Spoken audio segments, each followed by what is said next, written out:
नमस्कार साथियों, मैं केवल एक स्वागत करता हूं आपका श्योर 60 गुरुकुल में। आपका प्रीलिम्स को ध्यान में रखते हुए एक सीरीज चल रही है QIP 1092। आज इसका हम डिस्कस करेंगे। इसमें आपको जो ना कुछ चीजें बहुत ध्यान से समझो। जितना मैंने इसमें बच्चों को ऑब्जर्व किया यहाँ पे भी, एक तो ट्रिक डेवलप कीजिए कि क्वेश्चन को रैपिडली कैसे करना है। अल्टीमेटली आपको टाइम बचाना है, तो थोड़ी चीज़ों को रिवाइज करते रहिए, थोड़ा ग्रामर को रिवाइज करते रहिए। क्लॉज टेस्ट को थोड़ा फोकस करना है, तो क्लॉज टेस्ट के लिए आपको क्या करना है, जैसे पिनेकल है उसके सारे क्लॉज टेस्ट एक साथ लगाने शुरू कर दीजिए, या किसी और बुक के, जैसे कोई और बुक आती है आपके पास में, जैसे किरण की बुक है, तो उसके क्लॉज टेस्ट को एक सिरे से लगाना स्टार्ट कर दीजिए। ठीक है, वो ज़्यादा सरदर्दी नहीं लेनी, थोड़ा वोकैब को स्ट्रॉन्ग कीजिए, थोड़ी ग्रामर को रिवाइज करते रहिए, सब ठीक हो जाएगा। बाकी कंसिस्टेंसी होनी चाहिए, कंसिस्टेंसी मस्ट है, ये ध्यान रखना। आपने अगर मान लो आज पढ़ लिया, 3 दिन तक नहीं पढ़ा, उसका कोई लॉजिक नहीं बैठेगा। तो कंसिस्टेंसी रखिए, सब ठीक होगा।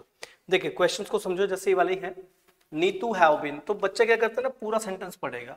एरर्स के सेंटेंस में थोड़ा सा फोकस करो। सब्जेक्ट कौन है, नीतू। नीतू के साथ क्या लिखा है, खत्म बात।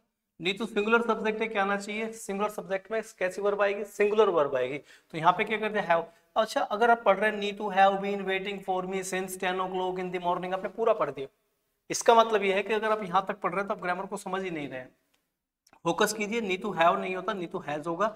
ऑप्शन जाएगा ए। जितना ज्यादा पढ़ोगे सेंटेंस को, जितनी ज्यादा बार पढ़ोगे सेंटेंस को, उतना कंफ्यूजन हो जाएगा। तो नीतू हैज, यहाँ पे हैज करेक्ट होगा। क्लियर। ऐसे अगला सेंटेंस देखो, will o the wisp. Will o the wisp एक इडियम होता है इंग्लिश के अंदर, और इसका मतलब होता है कि जब हम ऐसी बात करते हैं जो आपके लिए लगभग असंभव सी है, कोई ऐसी बात किसी से कह देना जो इम्पॉसिबल सी लग रही हो, या कुछ ऐसे अचीवमेंट की बात करना जो आपके लिए इम्पॉसिबल हो, तो उसे बोलते हैं विल ऑफ द विस्प। तो एक्ट इन चाइल्डिश में नहीं जाएगा, बचकानी हरकत वाला काम यहाँ पे नहीं है। एक्टिंग इन फूलिश में मूर्खता वाली बात भी नहीं है। Have desires unbacked by efforts, ये भी नहीं होगा। क्या होगा, something that is impossible to achieve, कुछ ऐसी चीज जो आपके लिए थोड़ा सा असंभव है पाना। Will of the wisp idiom है, और इडियम के मीनिंग को थोड़ा याद किया करें। नेक्स्ट ये ग्रैब। ग्रैब का मतलब होता है किसी चीज को पकड़ना, कब्जा लेना, झपट लेना, वो ग्रैब होता है। किसी चीज को आपने झपट लिया, वो कब्जा लिया, वो ग्रैब होता है। अच्छा, यहां कंफ्यूज मत हो जाना, एक वर्ड और होता है गार्ब। गार्ब में और ग्रैब में कंफ्यूज मत होना। ग्रैब एक वर्ब है जिसका मतलब है किसी चीज को झपट लेना, और गार्ब का मतलब होता है पहनावा। जो आपके कपड़े होते हैं उस पहनावे को गार्ब बोलते हैं। जो आपने ड्रेस पहन रखा है उसे बोलते हैं गार्ब। तो ग्रैब का क्या पूछ रहा है, अपोजिट वर्ड पूछ रहा है। तो पकड़ने का, झपटने का अपोजिट वर्ड क्या होगा, छोड़ देना। तो क्या वर्ड जाएगा, रिलीज। हाँ, रिलीज छोड़ना होता है। एक्विट त्यागना होता है। एक्विट दोष मुक्त करना होता है। लूज ये भी ढीला छोड़ना होता है। परमिट किसी को परमिशन दे देना होता है। तो यहां जो सही वर्ड देखो, लूज का मतलब होता है खो देना, खोना। ये पकड़ने का खोना अपोजिट नहीं होता। खोना अपोजिट किसका है, पाने का। अगर फाइंड होता तो फाइंड का लूज हो जाता, कोई दिक्कत नहीं होती। एक्विट होता है दोष मुक्त करना। ग्रैब का मतलब नहीं है। दोष मुक्त का अपोजिट किसका होगा, जब किसी पे दोष लगाया जाएगा, जैसे एक्यूज कर दिया, तो एक्यूज का अपोजिट क्या जाएगा, एक्विट चला जाएगा। लेकिन ये तो ग्रैब कर रहा है ना, छीन रहा है, झपट रहा है, तो इसका अपोजिट क्या होगा, रिलीज। छोड़ दिया, आपने पकड़ा, छोड़ दिया। जैसे बंदर ने कुछ सामान छीन लिया आपसे, फिर बंदर ने वो सामान छोड़ दिया। तो एक्विट अपोजिट किसका है, एक्यूज का। लूज अपोजिट किसका है, फाइंड का। और रिलीज अपोजिट किसका है, ग्रैब का। तो रिलेटेड वर्ड यहां पे सही होगा, रिलीज। नेक्स्ट आते हैं,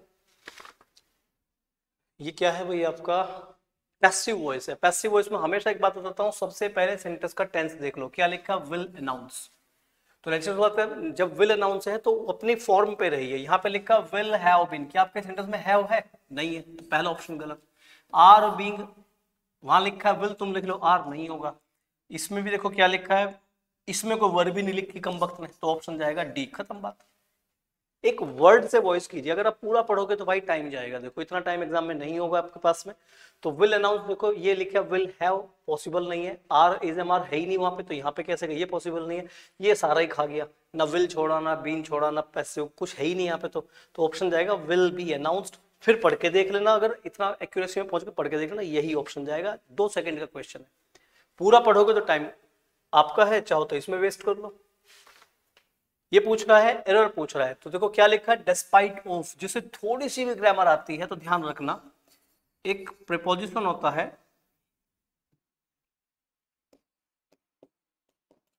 in spite of is equal to despite.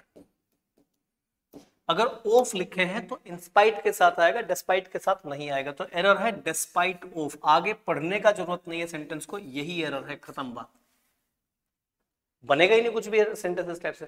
तो कई बार जो है एरर या जो भी करेक्शन होता है वो पहले ही वर्ड में छिपा होता है। और एक और चीज मैं बताता हूँ, अगर आपको टाइम मैनेजमेंट करना है, टाइम को मैनेज करना है, तो बहुत स्टूडेंट्स, बहुत टीचर्स कहते हैं टाइम मैनेजमेंट करो, टाइम मैनेज करना सीखो। तो कैसे सीखेगा भाई? अगर एरर यहाँ पे आ गई तो इसको अगर तुम पूरा पढ़ रहे हो तो कहाँ से टाइम मैनेज कर लोगे? इस पॉइंट को समझो। अगर ये पूरा क्वेश्चन पढ़ रहे हो तो कहाँ से टाइम मैनेज हो जाएगा? जल्दी जल्दी पढ़ के थोड़ी मैनेज कर लोगे कि मैं बहुत तेज तेज पढ़ लेता हूँ इसको, ऐसे नहीं होता। एक वर्ड से क्वेश्चन को सोल्व कर दिया, यहां एक वर्ड से क्वेश्चन को सोल्व कर दिया डेस्पाइट ऑफ। आगे अगर पढ़ रहे हो तो तुम टाइम मैनेज नहीं कर पाओगे। टाइम को मैनेज करने का मतलब है एरर पूछी है ना, मिल गई एरर, खत्म बात, आगे जाना ही नहीं मेरे को। आगे जाऊंगा तो मेरा टाइम खत्म होगा। तो अगर कहो 10 मिनट में 25 क्वेश्चंस करने हैं तो भाई यही एक तरीका है, समझे? तो डेस्पाइट ऑफ नहीं होता, क्या होता है? इंस्पाइट ऑफ है डेस्पाइट। इसका मतलब इसके बावजूद भी, के बावजूद भी। अगर मीनिंग देखोगे तो मीनिंग क्या है इसका? के बावजूद भी। कोई मीनिंग आगे सेंटेंस का सेंस निकालने की जरूरत ही नहीं है कि मैं इसका मीनिंग निकालूं, गुड कॉन्टैक्ट है, we could not get tickets, कोई लॉजिक ही नहीं बैठेगा, उसका टाइम वेस्ट करना है। इट इज मोर बेटर, देखो मोर भी कंपैरेटिव, बेटर भी कंपैरेटिव, डबल कंपैरेटिव एक साथ नहीं आते हैं। तो आपने आगे क्या लिखा हुआ है? देखो देन लिखा है, देन, THAN, देन है तो कंपैरेटिव की जरूर आएगी। तो गुड तो आ नहीं सकता, मोर गुड होता नहीं है, क्या होगा? बेटर, खत्म बात। भाई मोर कंपैरेटिव है, बेटर कंपैरेटिव है, देन लिखा है तो कंपैरेटिव आएगी, लेकिन कोई सी एक, तो क्या लिखना है? बेटर। बस इस तरह से टाइम को मैनेज कीजिए, आपका क्वेश्चन एक्यूरेसी में भी होंगे और सही होंगे और टाइम कम से कम लगेगा। अब इसे पढ़ो, वो कह रहा है a thing fit to eat, एक ऐसी चीज जो खाने के लायक हो, जिसे हम खा सकते हो, जैसे एलिजिबल। एलिजिबल का खाने से कोई मतलब नहीं होता, ये योग्यता को शो करता है, काबिलियत को शो करता है, ये है योग्य। एलिजिबल का मतलब क्या है? योग्य। तो खाने से कोई मतलब नहीं है। क्यूरेबल, ये इलाज से संबंधित है, जिसका मतलब होता है जिसका उपचार किया जा सकता है, उपचार लायक, जिसका उपचार किया जा सके। डाइजेस्टिबल, ये पाचन से संबंधित है, पचने लायक होता है। तो क्या बढ़ जाएगा? एडिबल, ये बढ़ जाएगा एडिबल। एडिबल का मतलब होता है खाने लायक, वो चीज जो खाने के लायक है उसे बोलते हैं एडिबल, और जो खाने के लायक नहीं है वो होता है इनएडिबल। इनएडिबल इसका अपोजिट हो जाएगा। अगर देखोगे, अगर पूछे कि दैट विच इज या विच, मतलब कुछ भी कह सकता है, something that is not fit to be eaten, एक ऐसी जो खाने के लायक नहीं, हो जाएगा इनएडिबल। नेक्स्ट आइए, लिली लिवर्ड। लिली लिवर्ड का मतलब होता है भाई साहब छोटे से कलेजी इस आदमी में। लिवर्ड आपने सुना, कलेजे को लिवर बोलते हैं। और लिली लिवर्ड का मतलब कलेजी तो है ही नहीं, जिगर तो इस आदमी में है ही नहीं, यानी कि नॉट ब्रेव, ऐसा आदमी जिसमें जिगर नाम की चीज नहीं होती है, कलेजा नहीं है, जिगर नहीं है इस आदमी के अंदर, उसे बोलते हैं लिली लिवर्ड, यानी नॉट ब्रेव। एक आदमी जो बहादुर नहीं है वो लिली लिवर्ड है। Next, we met yesterday haven't we.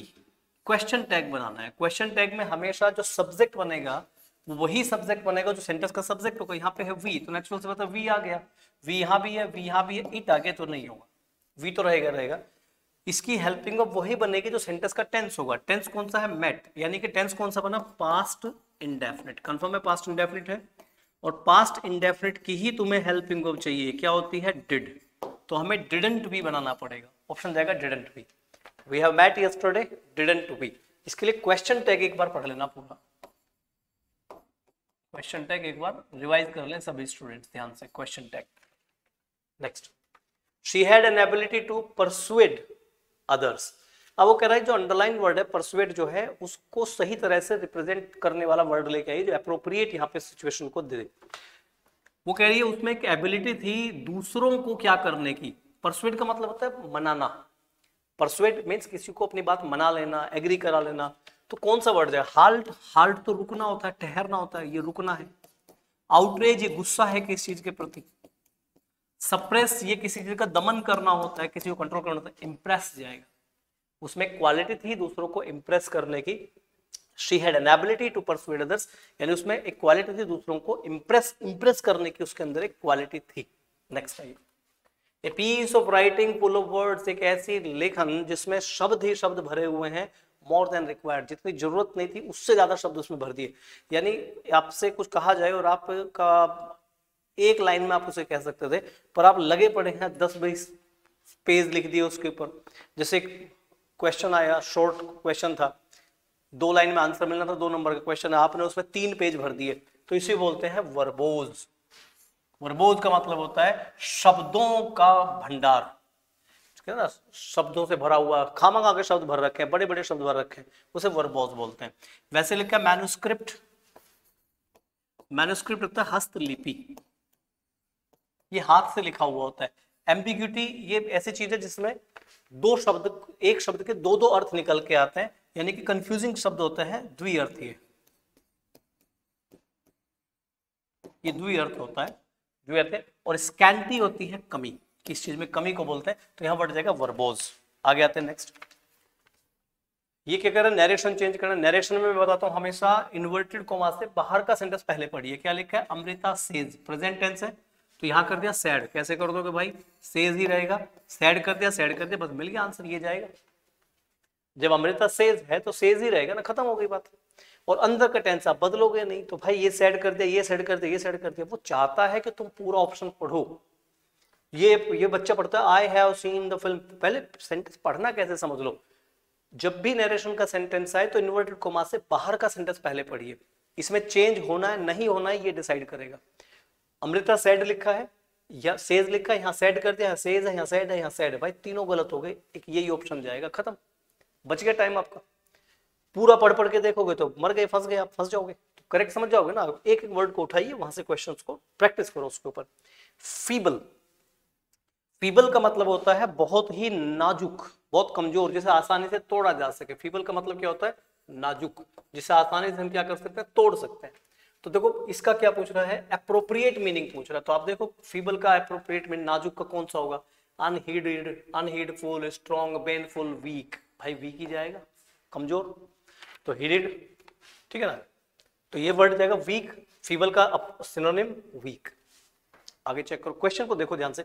They denied, उन्होंने नकार दिया, हैविंग एनी एसोसिएशन की स्पेलिंग पूछ रहा है, करेक्ट स्पेलिंग कौन सी है। ए एस तो नहीं होता है, ए एस तो ये भी नहीं होता, A double S I, A double S O C I A T I O N, association, ये स्पेलिंग ठीक होती है। स्पेलिंग भी याद रखो, थोड़ा थोड़ा सा छोटे छोटे से पॉइंट से वो याद रखने की कोशिश करो।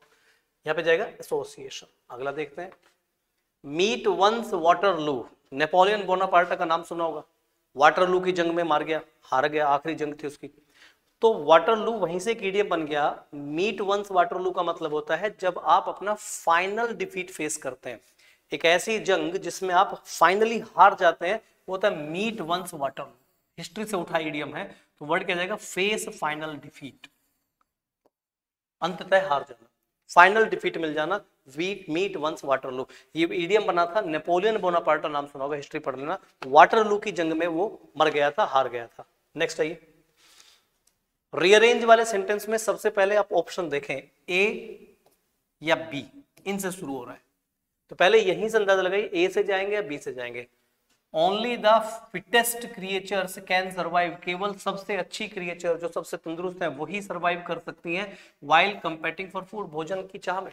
भोजन उन्हें ही मिल पाएगा, सर्वाइवल में उन्हें भोजन मिलेगा जो फिट है।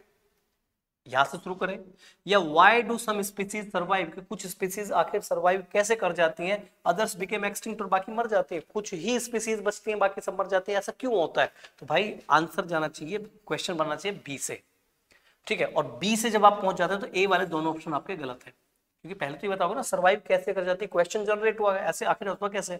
अब बी के बाद तो डी जा रहा है या बी के बाद सी जा रहा है, तो ए तो पढ़ना लॉजिक बैठेगा नहीं। अब आया his answer was, his answer, उसका आंसर, किसका आंसर ये पता नहीं है। और बी के बाद डी क्या है, दिस वाज द क्वेश्चन, कौन सा, ये वाला क्वेश्चन किसके दिमाग में था, डार्विन ने खुद से पूछा, ऑप्शन जाएगा सी, कि कुछ स्पीसीज आखिर सर्वाइव कैसे कर जाती हैं बाकी सब मर जाती हैं, ये क्वेश्चन उठा था, डार्विन ने पूछा था खुद से। तो भाई बी के बाद डी, बाकी पढ़ना नहीं मेरे को, ठीक है, टाइम बचेगा इसमें आपका। बी के बाद डी एक ही ऑप्शन में। This news is too good to be true, ये खबर इतनी अच्छी, देखो ध्यान से, इसके रूल ध्यान रखना। अगर सेंटेंस में टू के साथ एडजेक्टिव है और फिर टू के साथ वर्ब की फर्स्ट फॉर्म, मान लो कभी सेंटेंस ऐसा मिल जाए, too good to be true, तो इसका मतलब ये होता है उस फला चीज में ये इतनी क्वालिटी है कि ये काम कभी नहीं हो सकता। जैसे ये खबर इतनी अच्छी है कि सच नहीं हो सकती, खबर बहुत बढ़िया है पर सच नहीं हो सकती, ठीक है ना। जैसे अनिल अंबानी की लड़की से आपकी शादी हो गई, भाई मजा आ जाएगा, खबर तो बहुत बढ़िया है, लेकिन पॉसिबल तो नहीं है ना, कहाँ वो कर पाएगा शादी उसकी। तो वो जो था ना, जो खबर बहुत अच्छी है पर सच ना हो सके, वो too good to be true, ठीक है। सो के साथ दैट सेम मीनिंग देता है, this news is so good that it can not be true, बिल्कुल सेम मीनिंग हो जाएगा। या तो टू के साथ टू प्लस वर्ब या सो के साथ दैट, बिल्कुल सेम मीनिंग है, लेकिन वो इंप्रूवमेंट पूछ रहा है तो इंप्रूवमेंट नहीं हुआ, सेम मीनिंग है। और द शॉर्टर द बेटर, ये सेंटेंस जो है क्लॉज है, हमें सिंपल सेंटेंस ज्यादा सही रहता है। अगर कभी ऐसा आ जाए कि जी मीनिंग दोनों का सेम है तो गुरुजी क्यों ना मैं इसे कर दूं, नहीं करना, क्योंकि ये क्लॉज बन गया।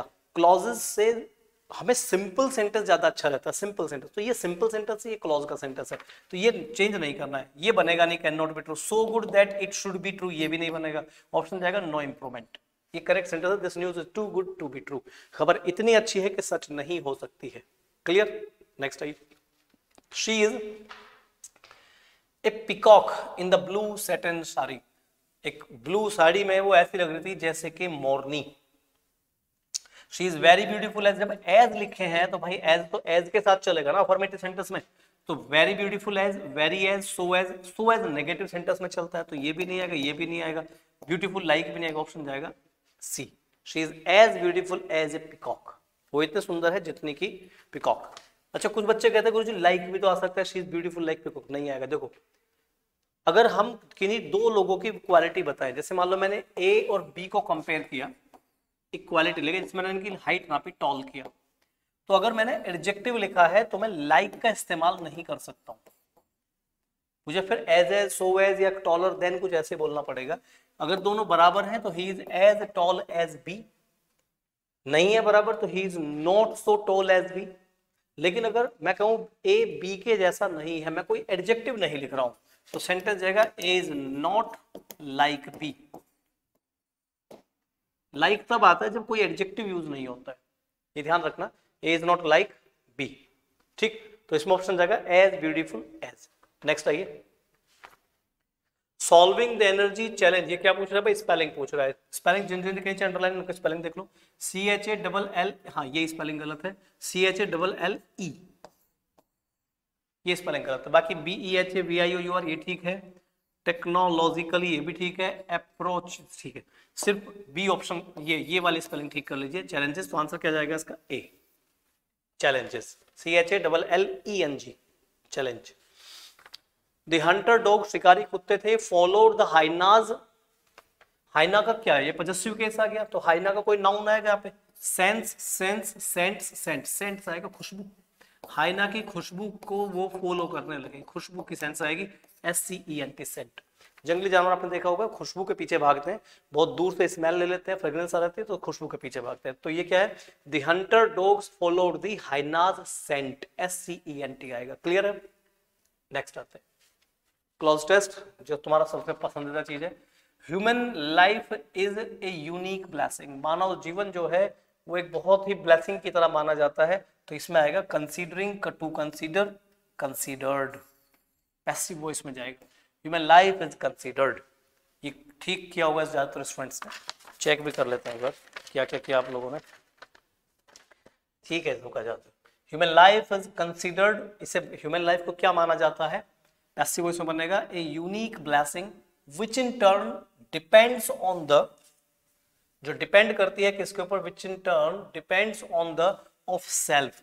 तो देखो क्या चीज आ सकता है, witness of self, non self, aware of self, या अवेयरनेस ऑफ। पहली बात तो यहाँ नाउन आएगा, क्योंकि ऑफ से पहले क्या आता है, नाउन, अवेयर होती है वर्ब, ये भी वर्ब होती है, विटनेस नाउन है, अवेयरनेस नाउन है, तो self awareness, self witness, answer मिल जाएगा, कौन सा जाएगा, सेल्फ अवेयरनेस। तो depends on the self awareness, ये बहुत यूनिक है ह्यूमन लाइफ, बस इसमें थोड़ा खुद को अवेयर रखने की जरूरत होती है। वो व्यक्ति who is not aware of, जो अवेयर नहीं, अब ये एडजेक्टिव है, who is not aware of, इसका प्रीपोजिशन आती है ऑफ द सेल्फ, जो खुद के लिए अवेयर नहीं है, कैन नाइदर हैव पीस, वो शांति नहीं पा सकता, nor can he foster peaceful coexistence, ना ही वो पीसफुली कहीं पे रह सकता है चेक करने से। He have to link our soul, we have to link our soul, हमें अपने जीवन की आत्मा में आत्मा को जोड़ना होता है विद गॉड एंड बॉडी, आत्मा और परमात्मा, आपने सुना भी होगा, हमें अपने शरीर और ईश्वर को, अपनी आत्मा को जोड़ना है किससे, गॉड से और बॉडी से with the physical world of four substance. इस भौतिक दुनिया में हमें शांति चाहिए तो अपने आत्मा को हमें ईश्वर से और अपने बॉडी से जोड़ना पड़ेगा। कहां से गया आगे, अच्छा, द फॉर्मलेस गॉड, अब यहां पे आएगा तीसरा, फॉर्मलेस गॉड इनविजिबल, निराकार ईश्वर जो है वो दिखता तो है नहीं नंगी आंखों से। Our mind open wonders where it goes, हमारा दिमाग अक्सर चकराता रहता है कि कहाँ है भगवान, कहाँ है भगवान। तो यहाँ पे आएगा क्योंकि, सिंस का मतलब क्या यहाँ पे, क्योंकि ईश्वर नंगी आंखों से दिखता तो है नहीं है, इसलिए हमारा दिमाग चकरा जाता है। We are unable to develop any love for the divine, we are unable to develop, तो क्या आएगा इसमें, और इसका परिणाम क्या निकलता है, भैया मैं ईश्वर तो कहीं दिखता नहीं आंखों से, इसलिए दिमाग चकरा जाता है। तो कॉजिंग कारणवश, as a reaction, as a reason, as a result आएगा, परिणाम स्वरूप। उसका परिणाम रिजल्ट परिणाम होता है, कॉजिंग होता है कारण, जो बिकॉज लिख चुके हैं तो कॉजिंग बोलने की जरूरत नहीं है। रिएक्शन होता है, रीजन होता है कारण, तो आप पहली सिंस का सेंस बोल चुके हैं रीजन के सेंस में। तो यहाँ पे आएगा परिणाम क्या निकला, एज ए रिजल्ट और परिणाम स्वरूप we are unable to develop any love for divine, इसमें ईश्वर से हमारा प्रेम डेवलप नहीं हो पाता है। एंड रिलीजन, और धर्म है, like the white light of heavens, और धर्म ईश्वर से आती हुई यानी कि स्वर्ग से आती हुई एक प्रकाश पुंज है, प्रकाश किरण है। क्या आएगा इसमें, मल्टी कलर्ड फ्रेगमेंटेशन, फ्रेगमेंट होता है खंड, तो खंड में तो टूटेगा ही ना, और सब्जेक्ट है कौन सा, व्हाइट लाइट, सिंगुलर सब्जेक्ट है, तो ब्रेक्स इनटू होता है बिखर जाना, टूट के फैल जाना, breaks into multi coloured fragrance. और आगे कोई ऑप्शन है ही नहीं, तो भाई टाइम वेस्ट मत करना, मैं हमेशा कहता हूं टाइम बचाइए। मेरा आंसर यहां तक मिल गया, आगे मुझसे कुछ पूछ नहीं रहा है तो मैं मूर्खता ही नहीं करूंगा इस पूरे पैराग्राफ को पढ़ने की। मैं मतलब कोई भी स्टूडेंट, जब भी मैं बात करूं कि मैं ये काम नहीं करूंगा तो इसका मतलब मैं स्टूडेंट की बात कर रहा हूं। अगर मुझसे आगे कुछ पूछ नहीं रहा है तो मैं क्यों भागा जा रहा हूं आगे, मैथ सोल्व करूं, रीजनिंग सोल्व करूं, जीके सोल्व करूं, वहां पे दिमाग लगाऊं थोड़ा सा। तो मेरा आंसर यहां मिल गया, breaks into multi colour fragments, मेरा काम खत्म। ठीक है दोस्तों, इसे करिए। अब नेक्स्ट क्लास में फिर आपके साथ में आऊंगा मैं 1093 QIP के साथ में। तब तक के लिए नमस्कार, थैंक यू, जय हिंद।